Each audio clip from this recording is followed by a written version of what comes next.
From Oshkosh Community Media Services and the City of Oshkosh, this is the City Manager's Report. The City Manager's Report is your preview of the next Oshkosh Common Council meeting agenda and an update from your City Manager.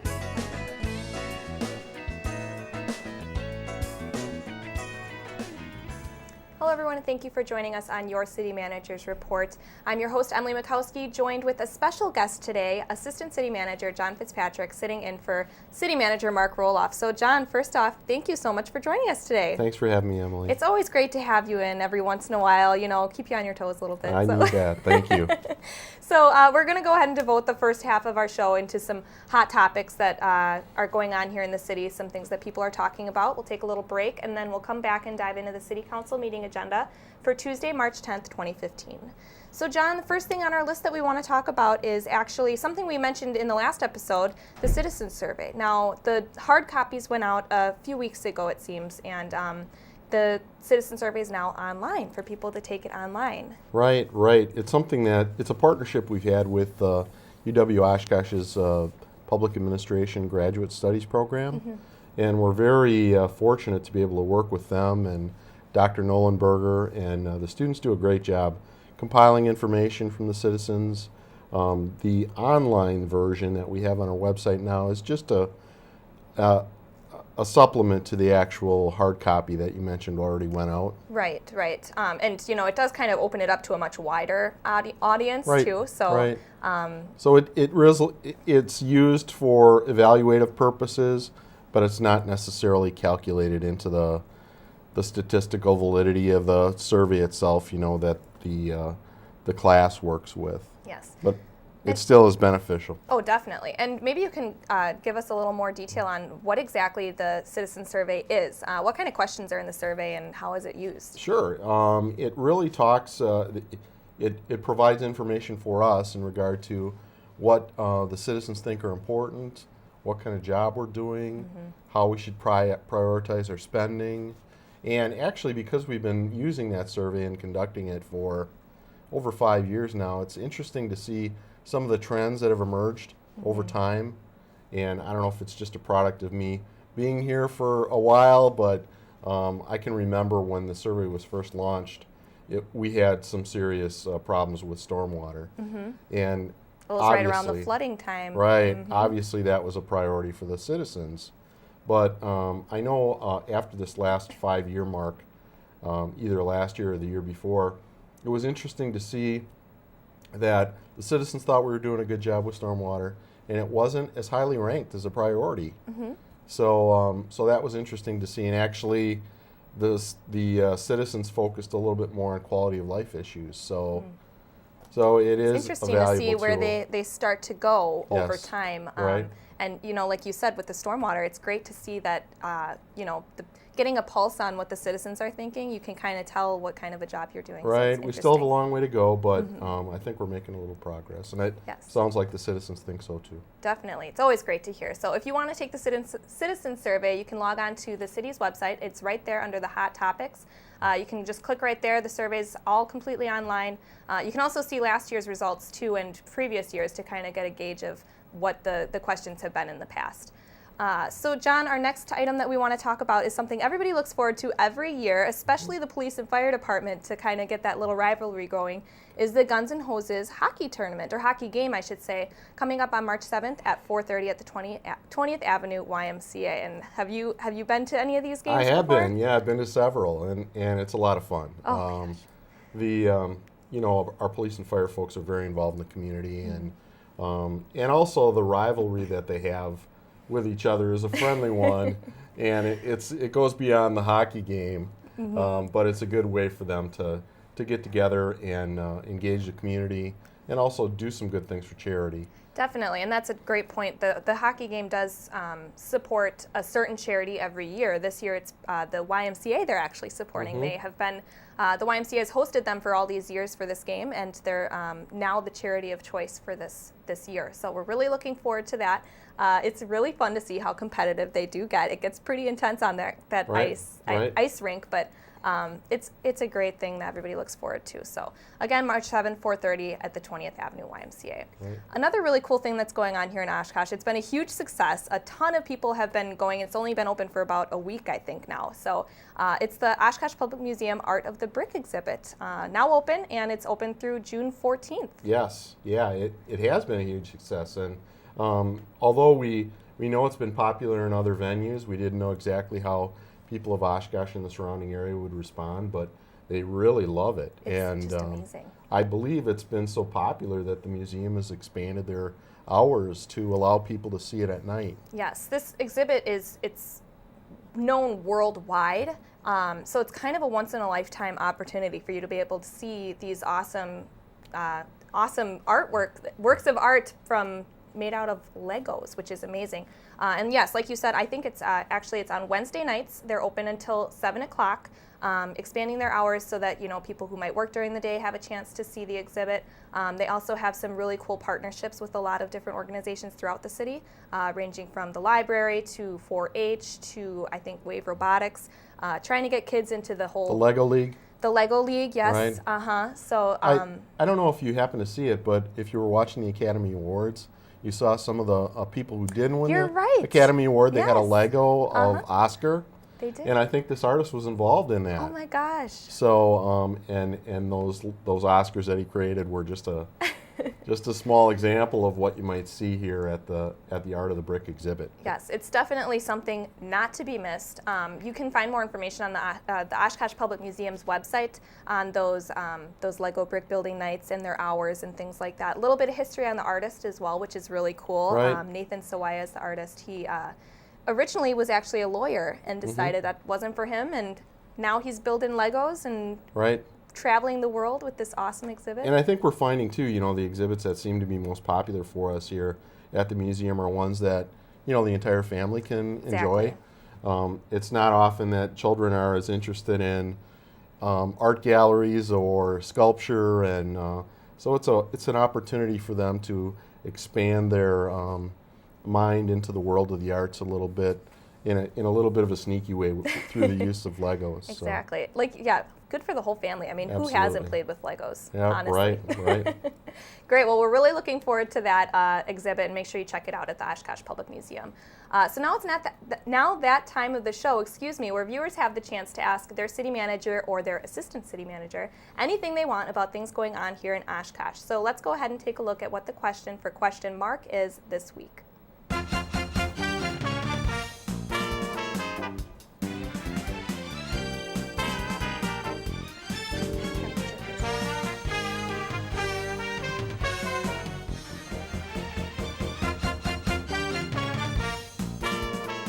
All right, John, the question this week, it's a little bit of a longer one, but it is, why does the city tear up roads that don't need repaving, but only fill potholes on roads that need maintenance the most? And this is a pretty hot topic, especially with spring right around the corner when, road construction starts. But what do you think about that one? Well, it's a good question. It's a question that we get often. And I think I can do this one, even though it's question mark. I think I'll be able to try to. Think you can step in for Mark? I'll do my best. What people may not realize is, they're traveling down the road, and even those residents that have a road that isn't as bad as maybe some of the other areas of the community, but yet it's scheduled for repair. And one of the things that's taken into consideration is it's not just the surface of the roadway; it's everything that's underneath the roadway itself.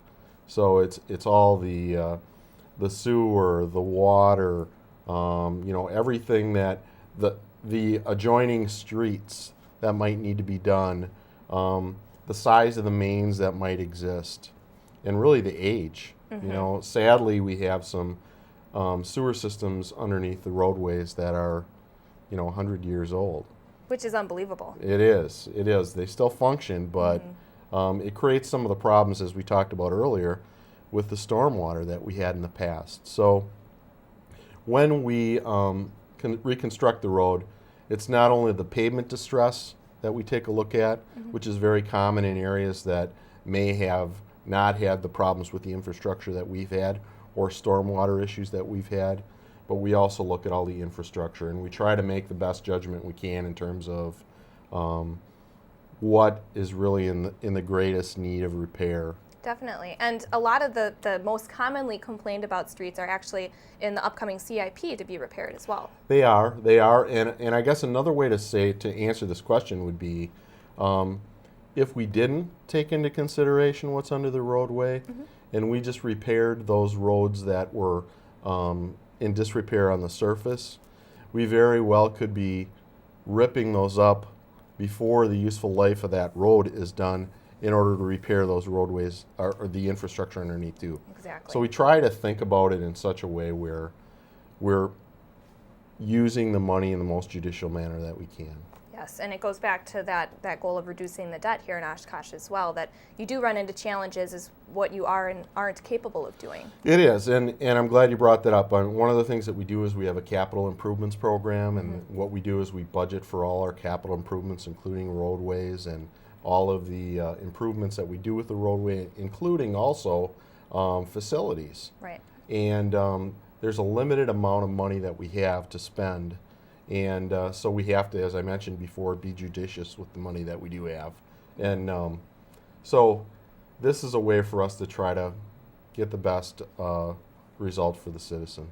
Yes, and we'll be talking in the coming weeks too about a lot of those projects that are probably going to be starting pretty soon with spring right around the corner. They are, yep. I think we'll be talking about that maybe on this agenda. Yes. So that's the question for today. Great job stepping in for All Mark right, on that one, thank you. John. I think your answer is acceptable. All right, I appreciate that. If you'd like to send a question to Mark or to John, simply email it to questionmark@ci.oshkosh.wi.us, and he'll answer it on the next episode of City Manager's Report. We're going to take a quick break, and when we come back, we'll dive into the City Council meeting agenda for this Tuesday, March 10th. We'll be right back on City Manager's Report.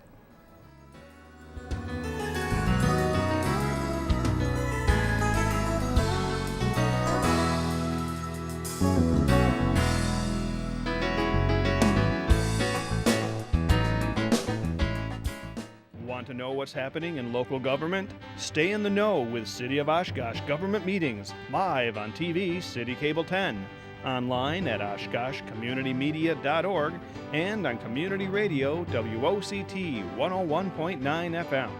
Miss the live coverage? No problem. Catch replays on City Cable 10. Stream online from oshkoshcommunitymedia.org or visit youtube.com/Oshkosh Community Media Services.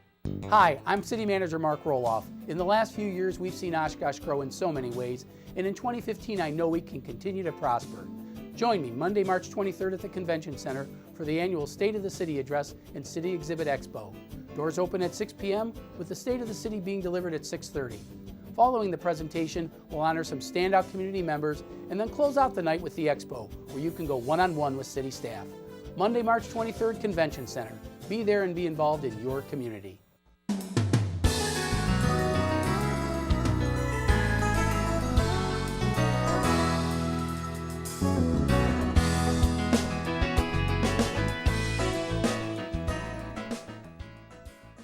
Thanks again for joining us. I'm your host, Emily Mikowski, joined by our special guest, John Fitzpatrick, Assistant City Manager of Oshkosh, sitting in for Mark Roloff. So, John, we're diving into our City Council meeting agenda for March 10th, 2015. First thing we want to talk about is before the actual meeting, there's going to be a little bit of a workshop tour of the field operations facility. That's right, and for people that aren't familiar with the name, the Field Operations Facility, it's our new name for our new, what used to be called our central garage. And we certainly got our money's worth out of the old facility. I think it was originally built in 1944. And It looked like it too. Yeah, a little bit. It certainly did. Yeah. And it's just fabulous. I think the council members are going to be pleased. I know that later on, when we get closer to the completion date, there'll be an opportunity for the citizens to take a look at it also. Yes. But it's just going to make the operations there much more efficient. And I know there was the space was a big issue in the old field operations facility, and so this is just consolidating all the old buildings so that it's just a nice, huge, massive. I mean, we can see right here how beautiful it looks. This is obviously before the snow came. right. But yeah, it's a great thing. I know there is an open house plan for the public in the future. They haven't decided quite yet on a date.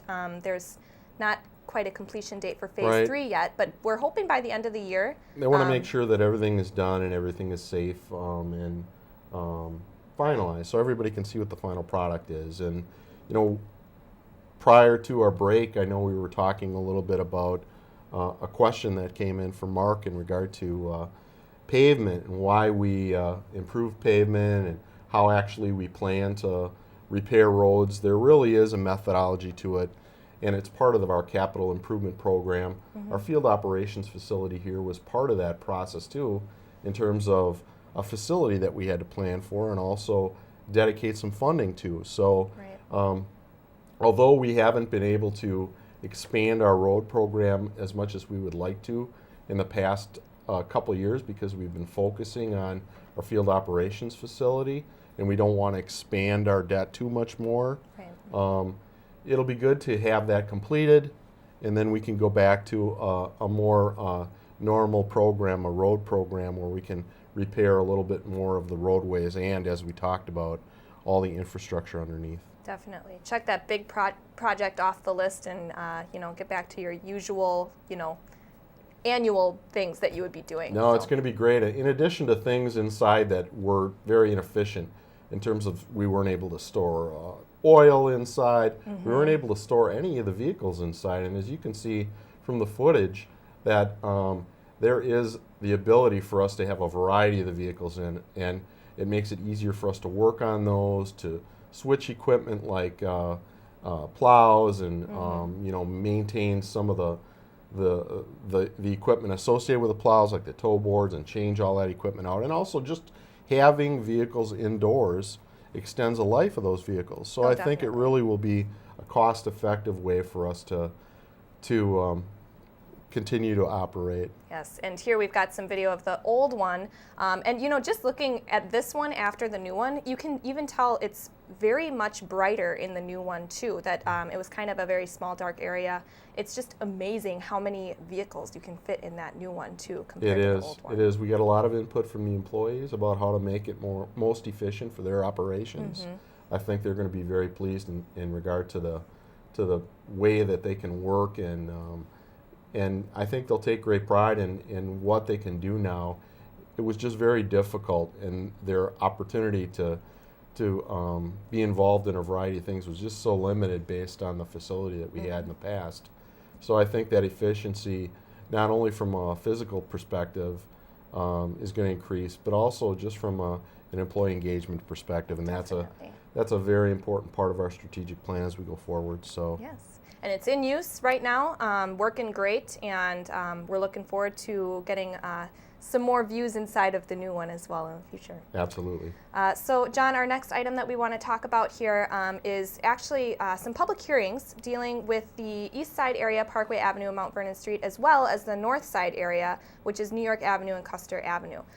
So what exactly are these projects here? Well, all three of these are all connected. We talked about the roadway, we talked about the central garage, field operations facility, and these are really the first two local street paving program projects for the year. So we know spring is close. Yes. Unfortunately, with spring comes construction, but it's That's good right. construction. It's all good stuff. That's right. What happens is, when this is all taking place, we also take great care to send out letters to the people that live in those areas. Yes. And, they're welcome to call us anytime, and they're welcome to come to the hearing too. But we also invite them to come in and talk to them privately if they'd like to, and try to answer any questions associated with the construction and how it's going to take place and what they can expect. So I think the public works staff, really try to do what they can to be as communicative as they possibly can be.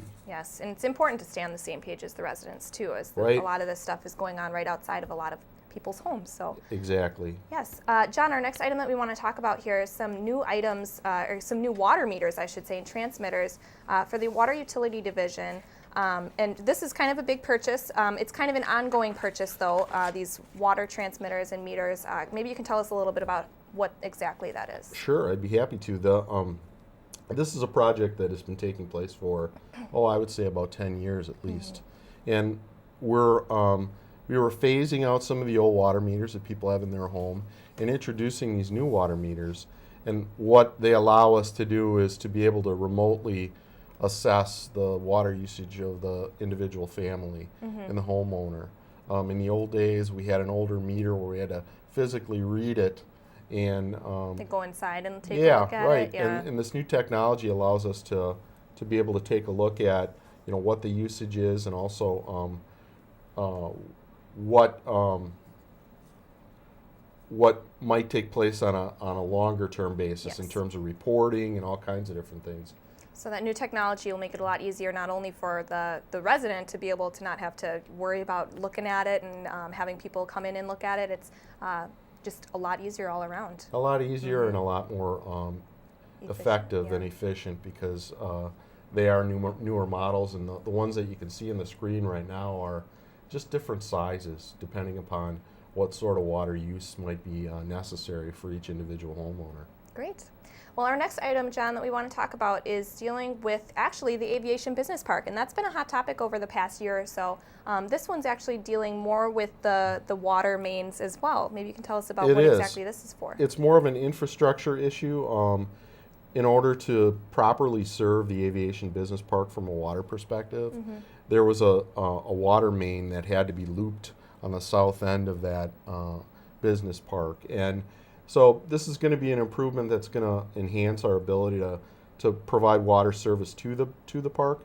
But also, I think it's a good project, because it will not only benefit the park when there's future expansion in that area of the community. That loop there will help us feed some of the other development in that area. So Exactly. it's kind of a proactive approach. It increases the cost of that project a little bit, but I think it's going to be something that's going to be cost effective as we go forward in the future. Definitely, and I think it's great to hear things like that the city has been really proactive over the years as far as new development coming, especially with utilities in this case. So it's great to see that that proactive measure is being taken. And we're very excited about the Aviation Business Park. I know you've talked yes. about that with City We are. Manager Roloff quite a bit Yes. in past programs, and I think the opportunities that we have there in that partnership with the county is just going to be tremendous. So Yes, really looking forward to all the great things that are going to come out of that. right. Next item that we have here under the consent agenda is Approved Child Abduction Response Team Memorandum of Understanding. Now that's CART for short, and this is kind of a cool little agreement. Well, not cool, but it's a good thing to have in the case that something terrible like this does actually happen. That's right. I mean, certainly we never want to have anything like this take place in regard to child abduction, but it's a proactive measure where we agree to allocate resources when such events occur, and we agree to work with our neighboring municipalities and other pool the law resources enforcement a little bit. agencies. Right. So it is, our law enforcement agencies work well together right now, and I think the citizens can take solace in that.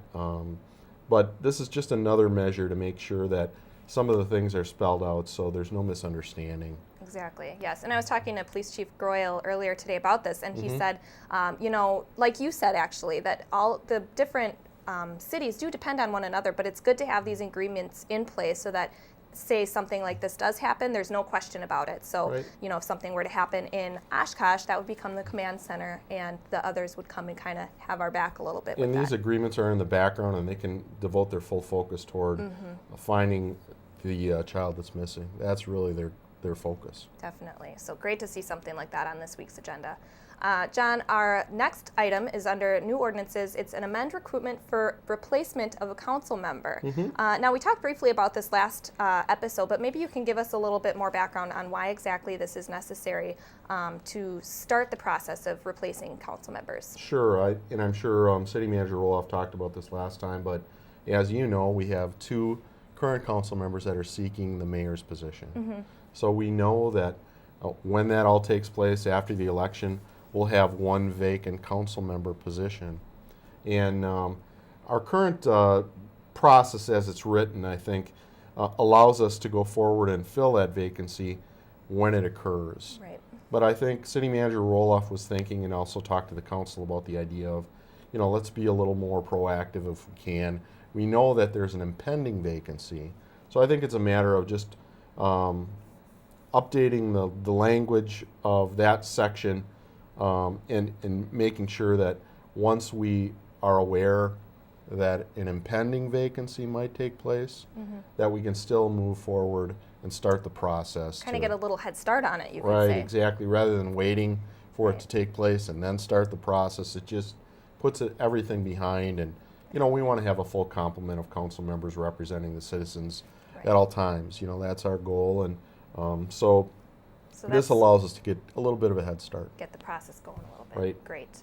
All right, next item that we want to talk about under new resolutions is to approve the planned development to construct a new building east of 1075 North Washburn Street, better known as the new Dick's and PetSmart that everybody's talking about. It's all over social media and the news. So tell us a little bit about this and what's going on over there. I think it's very exciting. I think we've talked about, and I know City Manager Roloff has talked about this also, that with the improvements associated with the 41 corridor, we knew that there would be more and more development as a result of that. So we're grateful for the state's commitment to that project. I mean, I think it cost over $700 million to update the our stretch of the 41 corridor, but the additional development that's going to occur because of that, I think is really going to benefit Oshkosh and the citizens. I think they're very excited too. Oh, they're very excited about it, yes. So we've got a couple of little renderings about what exactly it'll look like. I think these were some renderings that were brought to the Planning Commission so you can get an idea of what it's going to look like. I think it's a very nice building. I think the Planning Commission was very pleased. So it's the Dick's sporting goods store, and then adjacent to that is a PetSmart facility. And PetSmart does a very nice job too. Yes, and we always get so excited when new things come to Oshkosh. They actually already have the Dick's Sporting Goods sign up, so I'm surprised. you can tell that they're ready. I guess so. They're very eager to get going, and we're pleased to have them. Yes, so it'll be no time before we're all shopping at Dick's Sporting Goods. That's and right, PetSmart. and PetSmart. Yes. So. Next item we want to talk about is the Go EDC branding kickoff meeting. That's coming up on March 12th. It's a little bit of an early morning meeting at 7:30 a.m., but it's exciting because we're kicking off the brand, and it's kind of going to be unveiling the new brand. It is very exciting. It's the ultimate public-private partnership, I think, because it's involved so many people and has involved so much fundraising from the private sector.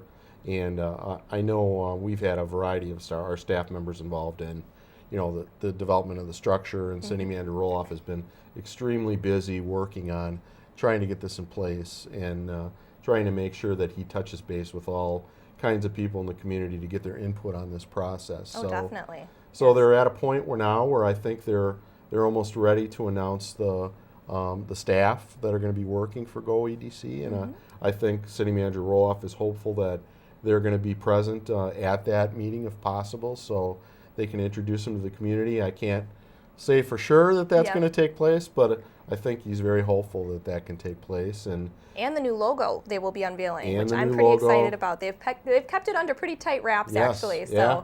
it'll be exciting to see what they come up with. I think it will be. I think people have been waiting for this for a long time, and I think it's going to help us work better together in regard to all of our development activities here in the community. So Definitely. that's the goal. Yes. We've got about a minute left, so we definitely want to squeeze in our little State of the City promotion here coming up on March 23rd at 6 p.m.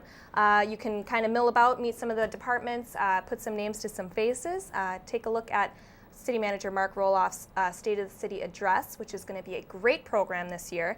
Have some, cookies and juice or whatever we'll have there, and, just kind of mill around, mingle, get some good information from all the different, not only departments, but the boards and commissions show up. And it's a great night to kind of get a feel for your city, be a part of your community. I think we'll have some citizen service awards too, Emily. Yes, that'll Citizen be Service good. Awards, Community Partnership Awards. So it'll be a great night overall. So It will be. yes, we're just about out of time here, John. So thanks again for joining us today. It's always great to have you. Thank and you. Thanks, we'll Emily. see you next time. Mark's not able to make All right, it. sounds good. Again, the City Council meeting is this Tuesday, March 10th at 6 p.m. You can watch it live on City Cable 10 and on our website at oshkoshcommunitymedia.org. As always, thanks so much for joining us on your City Manager's Report, and we'll see you next time.